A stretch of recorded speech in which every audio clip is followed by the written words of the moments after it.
చేసుకుంటే కనుక రోజుకొక 6 గంటలు మాత్రం హార్డ్ వర్క్ చేయండి. చేయడం వలన మంచి ఇన్కమ్ అయితే తీసుకోవడానికి అయితే ఉంటుంది. ఫస్ట్ ఆఫ్ ఆల్ మన దగ్గర గ్రూప్స్, ఆర్డీస్, అడ్జస్ట్మెంట్ ప్లాన్స్, ఇన్సూరెన్స్ ఇట్లా రకరకాల అవకాశాలు ఉన్నాయి కదా. ఎఫ్డీలు, విలేజ్ సూపర్వైజర్లు, ఇంకా కొన్ని రకరకాలు ఉన్నాయి. ఇవే కాకుండా ఇప్పుడు మళ్ళీ కొత్తగా కూడా ఇంకా మనందరూ దగ్గర చేస్తూనే ఉన్నాము.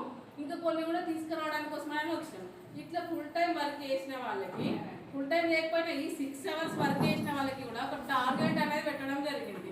ఆ టార్గెట్ రీచ్ అయిన వాళ్ళకే పోయిన మంత్ ఊటీ ట్రిప్లో ఎంజాయ్ చేయడము, ఈ మంత్ రిసార్ట్లో ఎంజాయ్ చేయడం.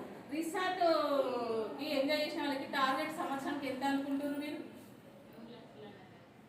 ఎంత అనుకుంటున్నారు మీరు? ఎంత అయితే వేరే దగ్గర రిసార్ట్కి అంటే మేము చేసిన ఎంజాయ్మెంట్ ఎంత టార్గెట్ అయితే బయట కంపెనీల వాళ్ళు తీసుకెళ్తారు? సంవత్సరానికి ఎంత? సంవత్సరం మొత్తం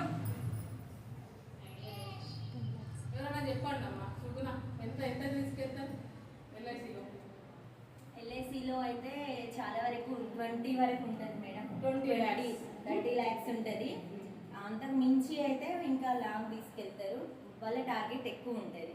ఎందుకంటే వాళ్ళ హస్బెండ్ కూర్చో సరిపోయిందమ్మా. వాళ్ళ హస్బెండ్ ఎల్ఐసిలో వర్క్ చేస్తాడు కనుక తనకు అడిగినాను మీ అందరికి ఐడియా ఉందో లేదో అని చెప్పి. నేను చెప్తే మళ్ళీ నేనే ఇది అది చెప్పినాను అనుకుంటాను అని చెప్పి. మినిమం 10 lakhs అన్నీ ఉండాలి ఎంత వచ్చినా. కానీ మనం ఓన్లీ 3 lakhs